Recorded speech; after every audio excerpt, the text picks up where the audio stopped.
Well, hello, and welcome back to the PJH Writing Command Center. I like that. I got a little new opening intro music there. Yeah, let's do a little. I love it. I don't know what it's all about, but I love it. So the crowd is here. We're in the Writing Command Center. It is Independence Day, the 4th of July. Happy Independence Day. Happy birthday, America. Just love this day. Yes. So welcome to the PJH Writing Command Center for this special Independence Day podcast. And I am Paul John Hausleben of God Bless the Cake Publishing, LLC. And I'm the flagship author, chief photographer, chief cook, bottle washer, music reviewer, and your host for this podcast and do everything guy with a little help from my friends at God Bless the Cake Publishing, LLC. And we're just thrilled you're here. If this is your first time tuning in, then welcome. If you are a previous listener or a subscriber, we say welcome back. And here we are on, I would say it's probably my favorite holiday. Thanksgiving's close there too, but I think 4th of July is my favorite holiday. So there. Now you know Paulie's favorite holiday. But before we get into our podcast, first a word from our proud sponsor. Get your little Orphan Annie decoder pins out. And we say thank you to Corporate Facilities Group Incorporated, the leader in technical consulting, facility and property maintenance, management, operations, and services throughout America. Check them out at www.corporatefacilitiesgroupfigure1.com. That is www.corporatefacilitiesgroup1.com. And we thank the great people, Lydia and Steve and Liliana at CFG Incorporated for sponsoring our podcast. Thank you. Yes, thank you very much. And put your little Orphan Annie decoder pins aside now. Now, 4th of July has a lot of memories. And I've been receiving quite a few responses and fan mail and people that I know personally inquiring. And they say, Paulie, you seem just like so happy when you tell the old stories. And a shout out to my buddy Jeff, who made that observation, as well as a couple other folks. But yeah, I enjoy the stories, the old stories. We had the heat wave a couple of weeks ago, so we recorded a podcast about the memories of a gruesome heat wave and a great adventure back in the old neighborhood with the old man and the beach and everything. So yeah, and 4th of July, as does, I guess, all holidays, right? We all remember great times and gatherings of families and friends and adventures that happen during those holidays. Christmas, of course, evokes a lot of emotions, and I guess Thanksgiving does too. For me, the 4th of July has probably the old man's greatest adventure. Now, there's a great Christmas adventure, too, and Christmas is, a few months ahead of us yet. We have Christmas in July, though. I wonder if anybody really celebrates that other than the retailers. At any rate, on the 4th of July, and I wrote a adaptation of this in the summer collection, my short story book. It's my favorite. I did seasonal collections of short stories, summer, autumn, spring, and there's Christmas, which kind of counts as winter. But the summer collection, despite my adversity and dislike of heat and humidity in the summer, and I moan and groan, I do love that collection of summer stories because, let's face it, you're outside, you're doing things, so there's great adventures. And people relate to my fiction and could tell that it's got a lot of nonfiction in there too. And this adventure, I think it's called Hot Coals and Sparks. I'm going to tell it not in its entirety. I'm going to do it from 1,000 feet to get through it.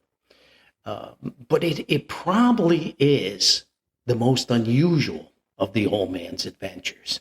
And our family growing up, Patterson, Haledon, New Jersey, on Belmont Avenue, the legendary Belmont Avenue, 182 Belmont Ave. And the old man absolutely loved the 4th of July. And I'm going to say he loved Christmas too, but I think the 4th of July edges out Christmas for the old man's favorite holiday. He was secretly just a guy who loved to blow stuff up. So he used to say about the 4th of July that it was the perfect American holiday, you see. It's a bunch of rebels celebrating, kicking the big bully's backside, drinking beer, watching and listening to baseball games, cooking questionable meats over open coals and fires, and finally ending the whole celebration up by blowing stuff up. He didn't say stuff, though. He used to say, this is just my kind of day. And the old man, no question about it, loved fireworks. He absolutely adored fireworks. And that's the heart of the story. My mother, on the other hand, dear mom, would shudder when the old man would celebrate the 4th of July. So this particular adventure all started with a television set. Believe it or not, it started with a television set. We were watching the Yankees just a few days before the 4th of July, and it's hotter than 27 hells in our house, and the old man's got his legendary fans. He was the most strategic fan placer in the annals of history. As I mentioned in my other podcast, we didn't have air conditioning, but we had 72,000 fans, and the old man would strategically set them up throughout the house. You had to be careful because you'd knock over one of his fans. And then you'd have to place it back in the right spot. And you'd sit in the right spot and you'd get all these cross breezes. And we'd have to turn up the radio and the TV to blast it to hear the audio over the drone of the fan. So we're sitting watching the Yankee game, and we didn't have a colored television. My recollection is the first color television set we got, I was definitely in high school. I was in vocational school. So I would say I was, 14, 15. We had an old black and white television, an old tube set.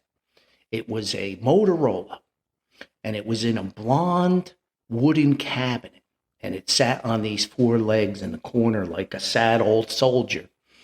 And ironically, I got into radio and electronics and electricity when I was about 10.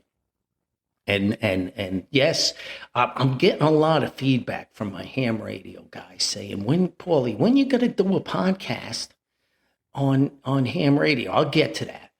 So at 10 years old, I was into ham radio and shortwave and all. So I had a pretty good idea what was going on inside the TV set. And I was curious about it. And this is an old tube set. And ironically, later in my life, I repaired televisions and radios and did all this stuff. But at any rate, we're sitting watching the Yankee game, and it was like the 7th inning. And all of a sudden, you could hear and smell this crackling and this odor of burning ozone in the back of the TV. And the old man jumped up. I think it was amplified by the fans blowing all around. He's like, "You smell something, Paulie?" I was like, yeah. Something. And all of a sudden, poof, pshoosh, the whole picture goes down to this little dot, and it's gone. And the Yankees had the bases loaded. Or maybe it was the other team that had the bases loaded. Most likely it was the other team.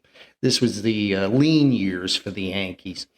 And the old man jumps up, he bangs on top of the TV, and you could smell it. And then my mother smells it, and my sister smells it, and Gramps smells it upstairs in his apartment. We thought the joint was burning down. The old man sniffing around. He's like, nah, something went fluey inside the television. So he says, Paulie, run, go get the radio. So I got to go into my parents' bedroom and get the old table radio, and we plug it in, and the old man turns it on, and the tubes have to warm up, and he's real impatient because tune in the Yankee game. I got to know what the score. Did they score? Blah, blah, blah, blah. And so we listened to the rest of the ball game on the radio.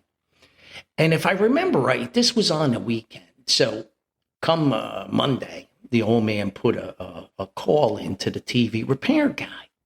And this is the old days, this is ironically what I did later when I got older. And the TV guy comes, Joe's TV repair. And he tells my mother, oh, I got bad news for you, Mrs. Hausleben. The flyback transformer is blown up in your television. And it's going to cost, I don't know, $50. And the TV probably wasn't worth $50. And she said, oh, I'll have to tell my husband. So she paid for the service call, and the old man came home ranting and raving. He ain't got to pay no $50 for a fleaback transformer. And of course, we had to remind him it's a flyback transformer. And that's the little transformer that develops a high voltage and sends it to the picture tube to give you the picture, you see. And it burned up in the heat and humidity, probably because it was 1,000 degrees in our house.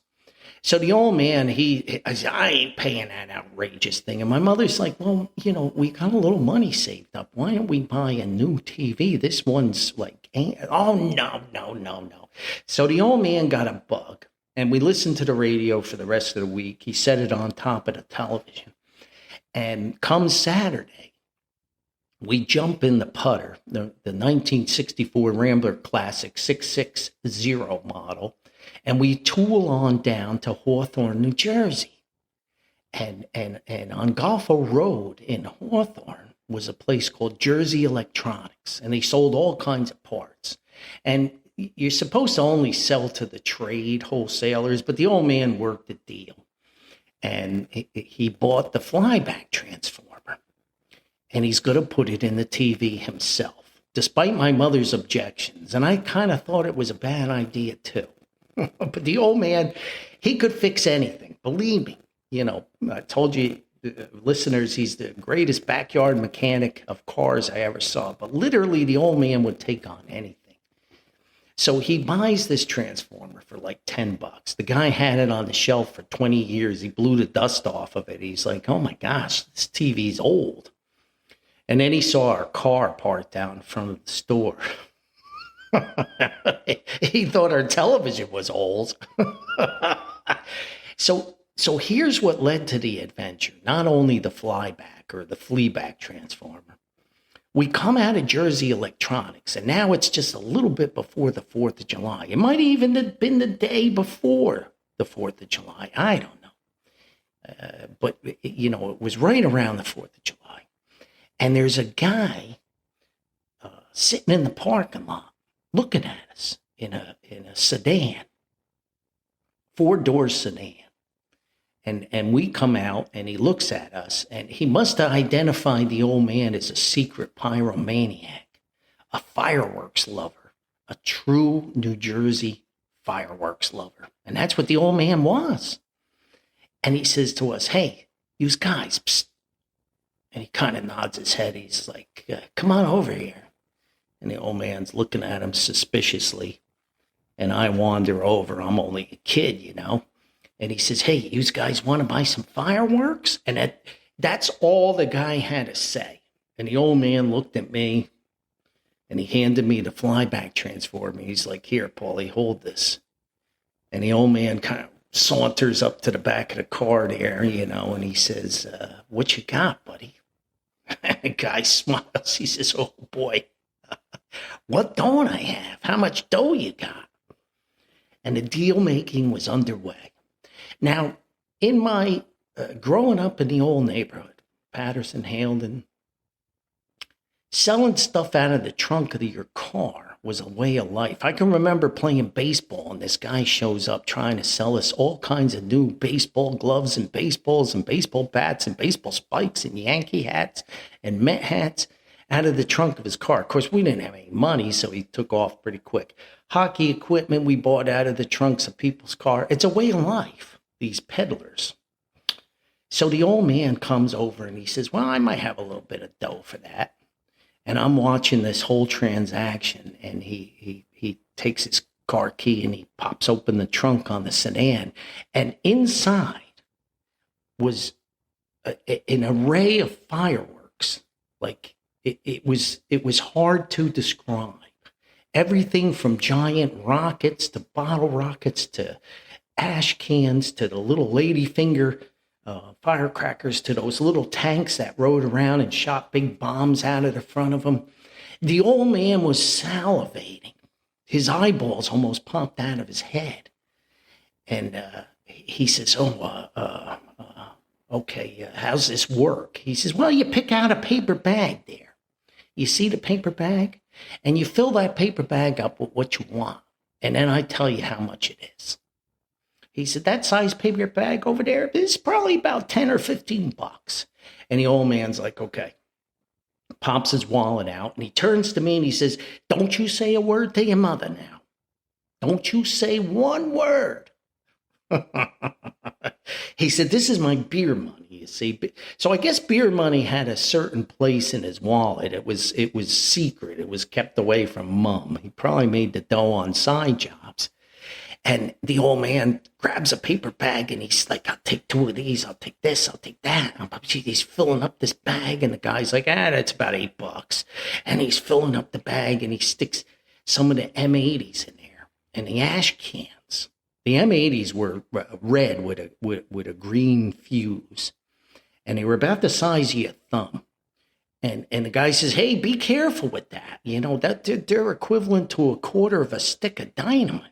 And the old man's like, yeah, I know what I've been playing with fireworks since I was a kid, and I still got all my 10 fingers.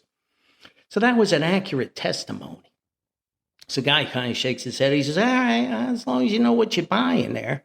And he bought one of the big giant skyrocket guys, which filled up a lot of the bag, and he had bottle rockets, and he took a very strategic selection of everything. And I think it added up to 15 bucks, which was a lot of money. That was probably more than we paid for the Fleabag transformer to fix our family TV. So the guy takes the dough, and my old man tucks the paper bag of the goodies, and we start heading back to the car. And the guy's like, hey, happy 4th of July. He says, just be careful with those. And I thought to myself, it was about 100 degrees. It was another hot, sticky, nasty summer day. It's the 4th of July. And here's a guy riding around the city of Patterson, Halden, the borough of Hawthorne, Prospect Park, with enough fireworks in the trunk of his car to blow half the city apart. And it's hot and humid and nasty, and he's telling us to be careful. I was only a dopey kid, but I knew he was the one that needed to be careful. So I always remember we got into our car and opened the doors and started to get into the putter. And I turn around and look, and I said, look at that, Dad. And the guy had a screwdriver, and he was unscrewing his license plates. And he tossed the old license plates in the trunk of the car, and he put another set of license plates on the car. And the old man came up with one of the great wise quotes of all time. He says to me, yeah, Paulie, crooks work harder at being crooks than if they went out and got an honest job.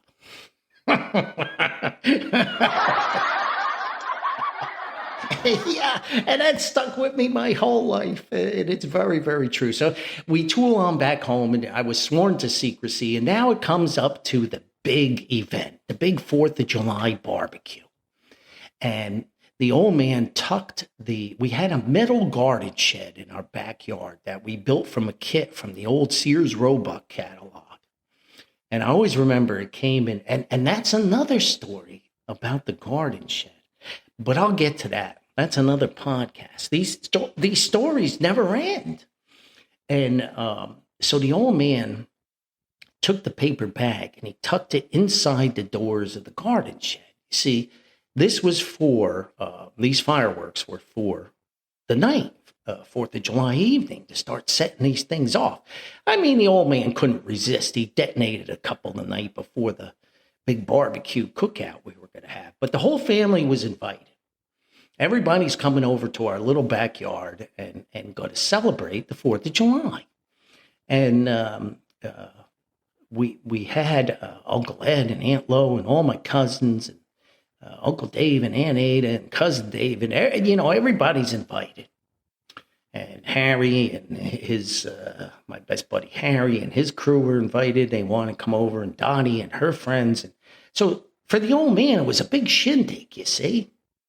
And he set up his coal cooker there, right by the garden shed. And my English grandfather, Gramps, as we called him, his sister was Aunt Alma. And Aunt Alma lived most of the time in England. She didn't come over with the rest of the crew. She came over later. And she married an Irish guy who opened up shoe stores in Florida. He had shoe stores over in the UK. He was very successful. And he came over to Florida, and Aunt Alma came with him, and they set up a bunch of retail shoe stores in Vero Beach in Florida. And my old man would always admire Aunt Alma and her husband's retailing prowess. I mean, they were very successful. He says, "My gosh, this guy comes over here with nothing." Well, he had some dough from the UK, and he set up these shoe stores, and he made a lot of money. And that was unheard of in our family.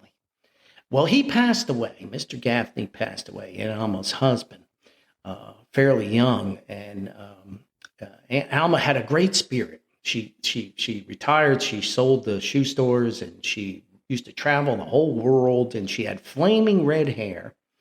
And in my younger years, I had a mixture of red and blonde hair. We got it from Aunt Alma. And she always wore a string of pearls and bright colored dresses, greens, reds, yellows. She was an amazing, spirited woman. So much fun. Well, Gramps would go down and visit her. And for years as a kid, I thought she lived in Bloody Hot, Florida. I thought that was the name of the city. Because Gramps, I got to go visit my sister in Bloody Hot, Florida. And then I realized it was just he was saying it's so hot down here. So I guess that's where I inherited my hate of my despising of the heat and humidity. And so Gramps kind of, he gave up going down there, and he told his sister, "If you want to come up and you want to see me, you visit me in New Jersey."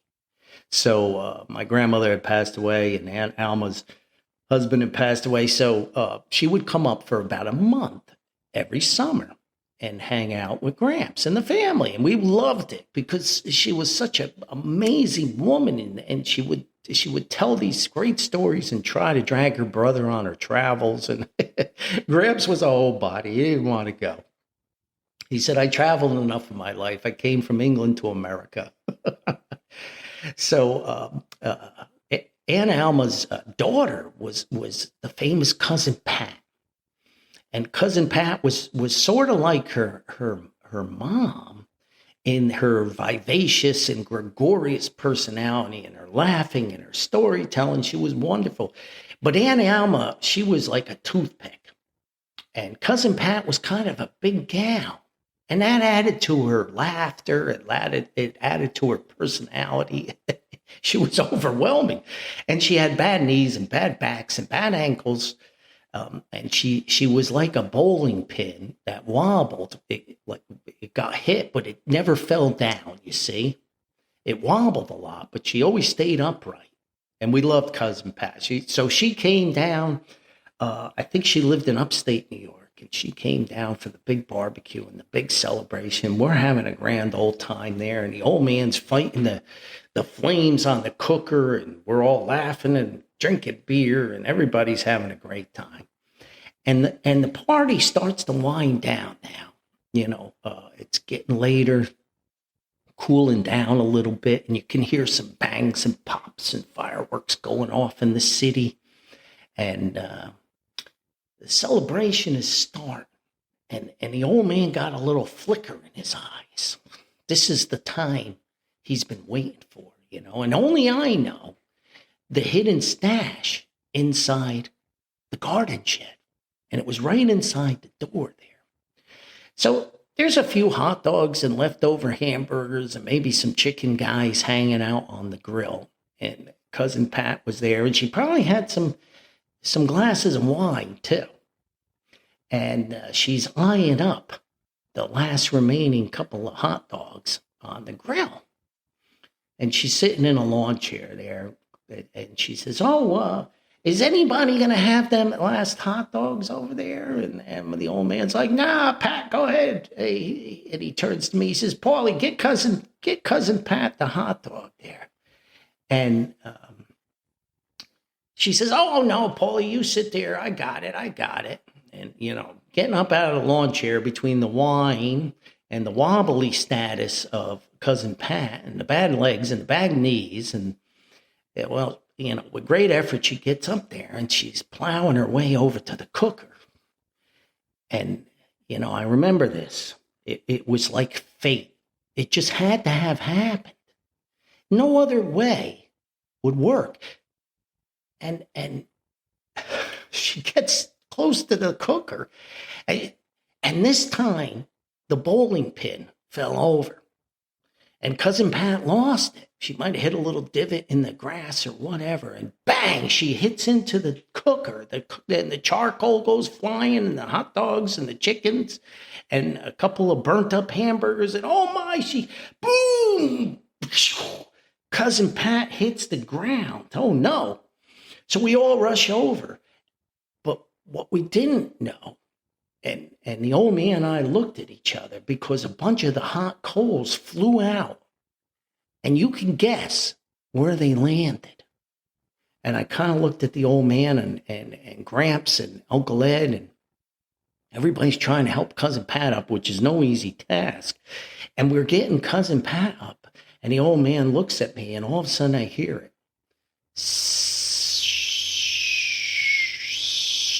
And I look at my father, and he's like, oh, and he said the word. It's like the kid in the Christmas Story. He didn't say fudge. And all of a sudden, I was like, Dad, can we? He's like, no. Shh. And it's getting worse. He's like, everybody, run. And everybody's like, what, Paul? What? He says, run. And 2 seconds later, we couldn't get Cousin Pat up. She was still embedded into the lawn. And I figured the best thing to do was just cover her up, sacrifice my life, sacrifice everything, and protect Cousin Pat. And she's like, what's going on? Gramps is like, what's going on? All of a sudden, boom, boom, boom, boom, boom, boom. It set off and detonated the fireworks in the paper bag. And the doors blew off of the garden shed. And the doors go flying. And then the side of the whole garden shed blows out. And everybody's screaming and running now. And there's bottle rockets shooting. And there's the little tank guys are shooting. And the sparks are going. And the firecrackers are going. And then the roof of the garden shed goes off. And the other door goes off. And we're running across the yard. Running for our lives. And I'm covering Cousin Pat up, and I'm like, it's going to be okay. There's doors flying over me and fireworks going off. And all of a sudden, the big skyrocket. The giant skyrocket detonates, and it goes flying up in the air.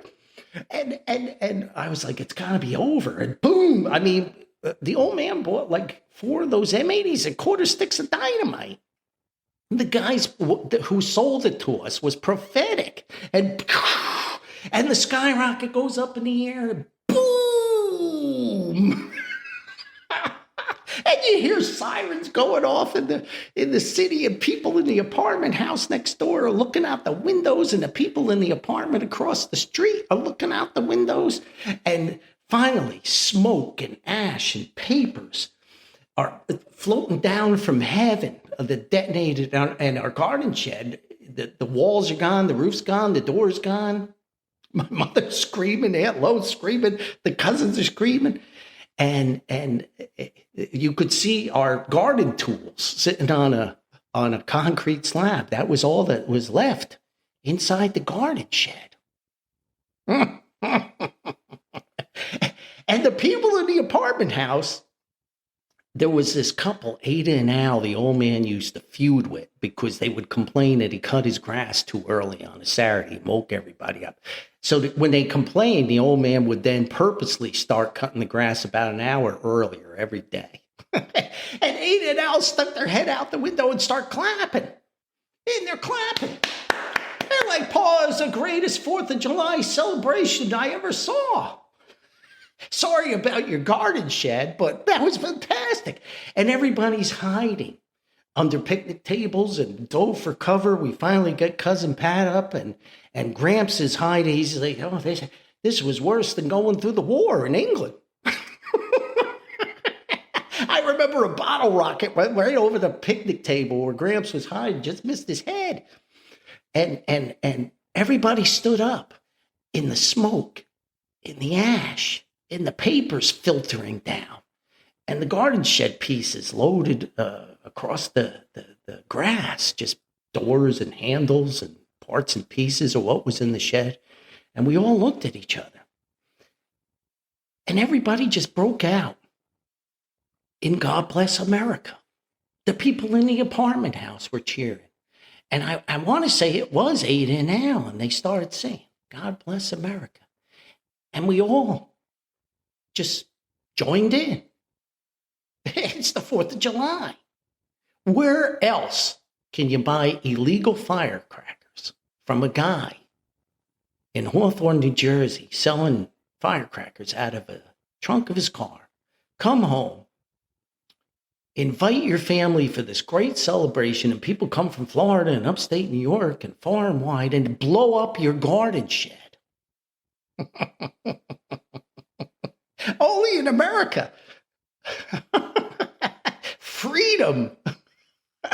And the police came and they looked at the garden shed and they're like, what happened? And the old man's like, well, I think a can of gas blew up. And they look and see all the pieces of the fireworks. They're like, yeah, okay, pal. All right. Well, happy 4th of July. Glad nobody got hurt. And they left us alone. My dear mom thought the old man was going to the clinker. But these guys probably figured, this guy's been through enough today. We got nothing to go on because he blew all the evidence up.